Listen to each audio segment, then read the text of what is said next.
is graphic design? And what do graphic designers actually do? We'll answer those and many other questions in this first module and throughout this course. We'll start by looking at where the term graphic design came from. Then we will spend some time going over who a graphic designer is and what a graphic designer does. Finally, we will review the steps of the design process, steps you will follow in all the courses of this specialization when designing your own pieces. Let's start with the historical overview of the graphic design industry. Designing and communicating with graphics has a long history. Graphic design as we know it began its rise with the invention of the printing press, but it also has a history standing back to when prehistoric citizens wanted to convey a message on walls. If we go back tens of thousands of years, we can see visual elements on prehistoric cave drawings. And while this may not be the advertisements we think of today as graphic design, they still offer a way of communicating ideas to others in a visual format. Moving up a few thousand years, written language was used on ancient tablets by the Sumerians to communicate messages to one another. Remember, letters are actually human-made inventions that allow for spoken language to be translated and shared in a written format. Then with Chinese letter forms, the calligraphy itself had flourishes and forms that were in the form of graphic design, and that the letters themselves were designed to have their own graphic forms. In the 10th and to 14th centuries, coat of arms were used during the Crusades to distinguish armies, which is basically an ancient form of branding, a corporate identity, into personalized logos for the masses to recognize in order to tell warring houses and clans apart.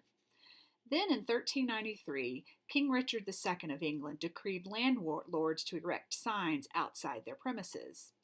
The legislation stated, "Whosoever shall brew ale in the town with the intention of selling it must hang out a sign, otherwise he shall forfeit his ale."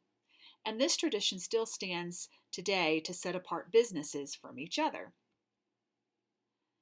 In 1439, the Gutenberg press was invented.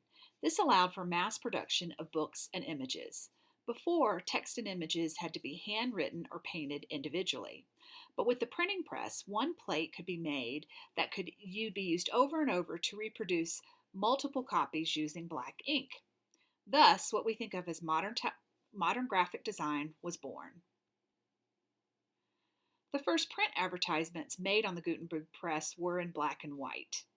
But in the 1800s, chromolithography was invented, which allowed for color to be added to printed items. Companies were now able to pick corporate colors for consumers to tie with a brand, making consumerism popular with brand loyalty as the end goal.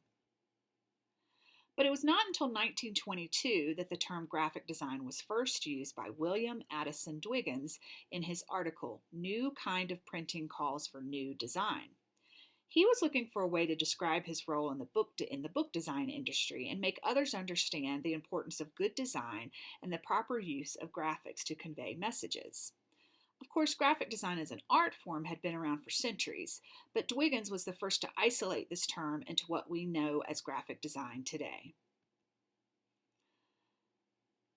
About 20 years later, Paul Rand presented specific theories, ideology, and philosophy of graphic design in his groundbreaking book, Thoughts on Design.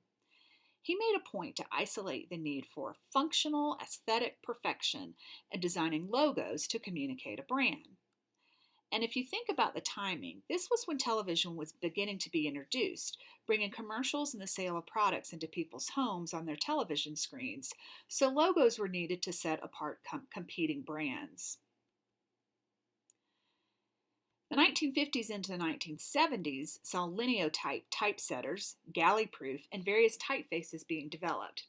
Typesetting in commercial printers allowed for more mass production of design pieces at reasonable bulk prices. This era was the heyday for graphic designers when specific ad agencies were formed to just work on branding and commercials for companies and organizations who were willing to pay others to design items and specific messaging to sell their products. In the 1980s, desktop publishing computer software like Quark, Adobe PageMaker, and Photoshop were introduced as graphic design moved into the digital era that we know today. These continued to advance as technology took on a rapid advancement into the 1990s and the 21st century. Now graphic design has gone online to the masses with sites like Canva, social media, and other websites where you can actually design stuff right online instead of having specific, often costly computer programs.